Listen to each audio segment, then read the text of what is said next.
You got to know the why before somebody buys. Awareness, consideration, action. So this is the basics of your marketing funnel, right? What does good selling look like? I'm not selling to you, we're working together. How have you found to deal with the situation where salespeople are clinging to quote unquote zombie deals and just won't let go? One of the root causes to individuals holding on to deals is when they have...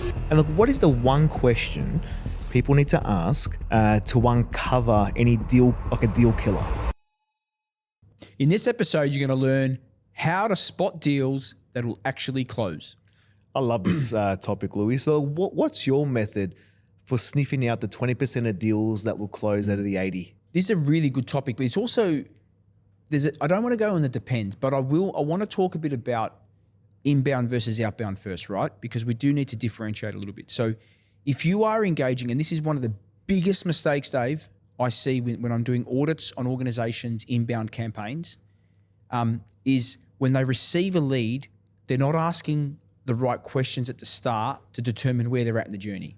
Yeah, and so they often will move into sort of, well, tell me, what questions do you want me to answer about our product or service? Well, give me an example of the best three questions that you were asked to determine if they're soon gonna close or if they're months away. The number one question that every organization, if you're not doing this, add this to your playbook.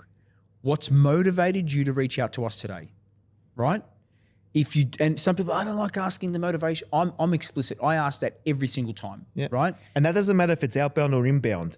Now, hang on, let me go back.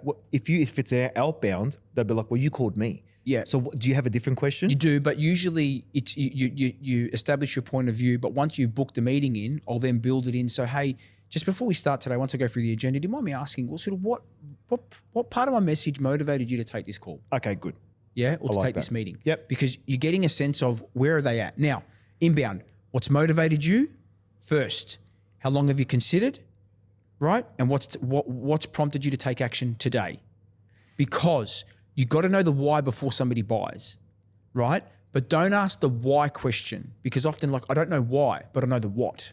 Yeah? So what's motivated me is something's happened or you could ask it, if you don't want to ask the what's motivated, say what's happened in your business for you to look into this, because something's happened.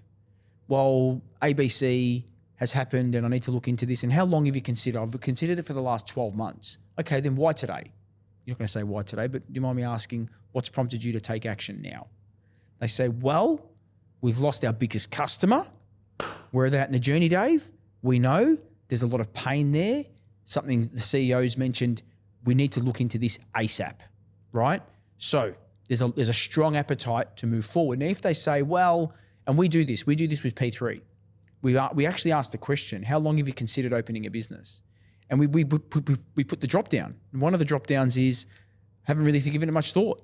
And when you talk about drop down, this is like the form and all. Correct, in the form fill. Okay. And look, the propensity for them to progress, haven't given it much thought. Often if it's a paid ad, they're probably sitting on their couch, they've had a few beers, they're scrolling through their feed, they're like, click, And you actually see the response for individuals that say, I've been thinking about it for more than 12 months, you get a higher engagement rate, right? So from a lead scoring perspective, you actually score them higher because it's been in their thought process for a lot longer. They're considering it. So remember, awareness, consideration, action. So this is the basics of your marketing funnel, right?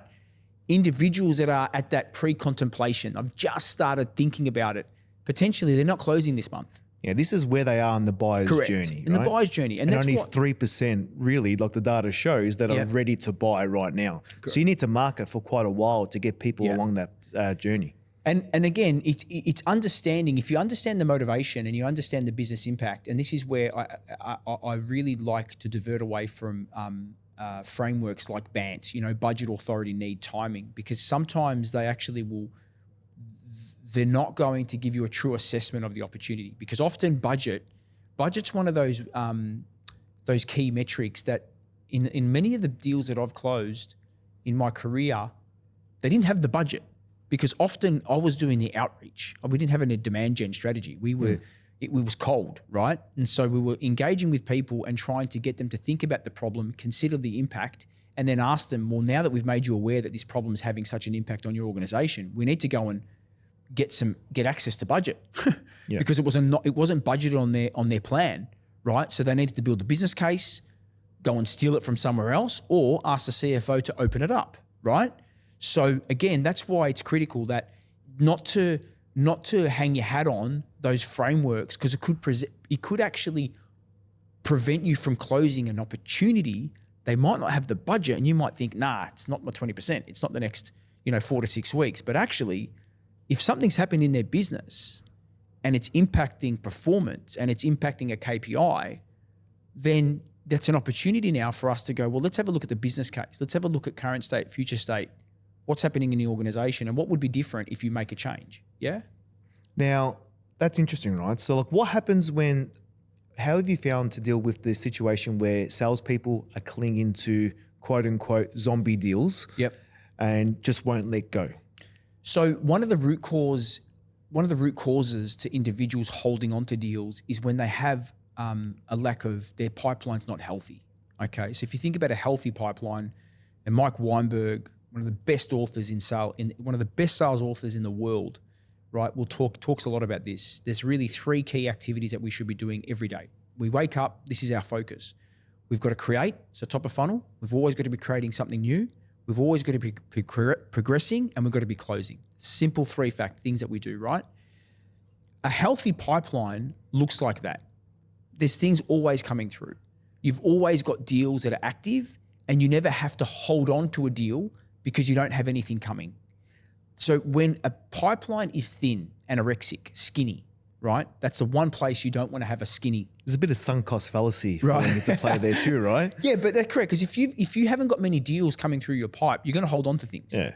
And also what happens is you then become needy, right? You're not treating deals with the right level of energy. You want them to close. You're showing a level of need. And even if you don't show it, unfortunately, the energy, the laws of attraction aren't kicking in. And when you've got a healthy, robust pipeline, like it's a great place to be when deals are chasing you. I've got one right now, Dave. Somebody messaged me the other day and they're like, before Christmas, hey, we're keen. Do you have the bandwidth? Absolutely. Obviously you want to get back to everybody, but again, not always following up deals, like showing opportunities that, hey, I've got a lot going on because I'm good at what I do and we've got a great, that's actually not a bad place to be when your pipeline's so robust. Yep. Yeah. Obviously there's some best practices and you want to make sure you're responding to opportunities and you want to make sure you've got, all your opportunities are getting followed up. But there's a difference between having the scarcity mindset. And again, that's why we hold on to zombie deals, because it makes us look good. And especially in larger businesses where you're reporting on your pipeline. One of the reports which I still struggle with is pipeline coverage. Like big organizations want to make sure that you've got 4 times your targeting pipeline. And in some cases that triggers bad behavior, because I'm just going to flood my pipeline with lots of deals and potentially some of those deals ain't going to close. Yeah. So that can create some bad practices in sales teams. Okay. Are there any sort of red flags that you find in a customer's or a potential customer's behavior that hit your spidey senses that tell you this is not worth pursuing? So absolutely, right. There's certain things like if you're asking some questions and they're not committing to certain actions. I love mutual action plans. For me, the whole premise of good selling, what does good selling look like? I'm not selling to you, we're working together, right? It's a collaborative approach. We've got a joint action plan and we're working together to achieve an outcome. I have to do some things, you have to do some things. If they're not willing to commit to certain actions, that's an indication that either A, they've got other priorities that are more important and I haven't picked that up, because that's one of the questions that you ask early in the sales process, right? When you ask a question about priorities, so based on the project that you're currently working on, where does this sit from a priority perspective? Is it in your top 3 or does it fall outside of that? I try to be very transparent in conversations, Dave, because if we don't ask those questions and we don't find out, they might have 3 other competing projects that are super important. And they might say, you know what, actually, this isn't something that we're going to get across the line in the next 60 days because these are business critical. That's fine. Great. At least I can then change my close date and we can prepare an action plan accordingly. I had one yesterday We spoke about the action plan. We spoke about the contract execution date. And then they said, this is when we need to get it in play. And I said, great, we're going to reverse engineer that. We can still sign the contract, but we just have to update to make sure the project plan meets that date. They were like, that's fine. Yeah, so we're working within their timeline, right? Yeah, I love that. And like, what do you find is the best way to handle a prospect that has, the great need? So they clearly stated they need it, they want it, but doesn't have the clear buying authority. What do you do in that situation? And this, for a lot of us, this is a common scenario. This is actually a common example that we have to get better at. This is why, and again, Nate Narsala, buy his book. It's an incredible book, okay? And he is the expert, one of the best when it comes to selling through the champion, right? I love the champion. It's how I've won most of my biggest deals was through a champion. In most cases, especially today in 2025, we've seen this more and more. The buying committee is bigger than ever, right? Or larger than ever. There's never one true decision maker. If you're selling an SMB, let's move SMB out, right? If it's a 1 to 10 organization, there's usually one, possibly two. But in most organizations, especially mid-market to enterprise, there's a committee. Yeah, you're going to have a champion. The champion is the one that's going to sponsor you in. The champion is the one that's going to guide you through the process. They're going to give you insight about other stakeholders. They're going to help you seek engagement from those other stakeholders so you can expand your influence across the buying committee. So having a champion to sponsor you in is critical because, again, there isn't one person making the decision. It's a collaborative approach. It's decision by committee. Remember the data, 40 to 60% of deals get stuck in no decision.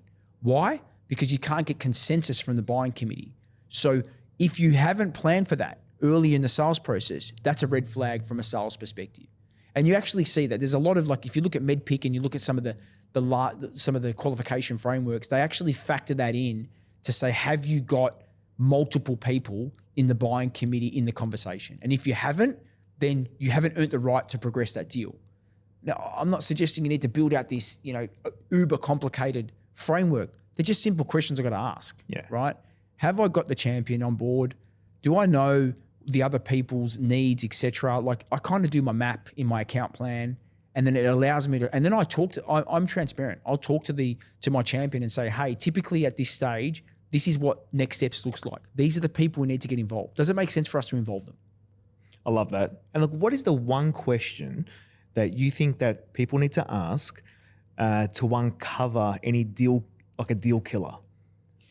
So that's a good question. One of the questions that often get missed, and it's something that I've embedded into my practices, is the past-based question. Now, let me walk you through the past-based question. So previously when you implemented something similar, right? What worked well, and if you could go back and do it again, what would you do differently? For some reason, only the salespeople will often ask current state. 80% of questions are asked in the current state. Is there a reason why you didn't ask what went wrong? Because you've got to be positive language. Yeah, I love that. Right? Okay, nice. So you always got to lead with positive language. And only 10% of the questions people ask are past-based. But you get so much data and information from the past. Remember, in order to go forward, you've got to go from past, current, future. That will allow you to go find out any biases, negative biases they might have.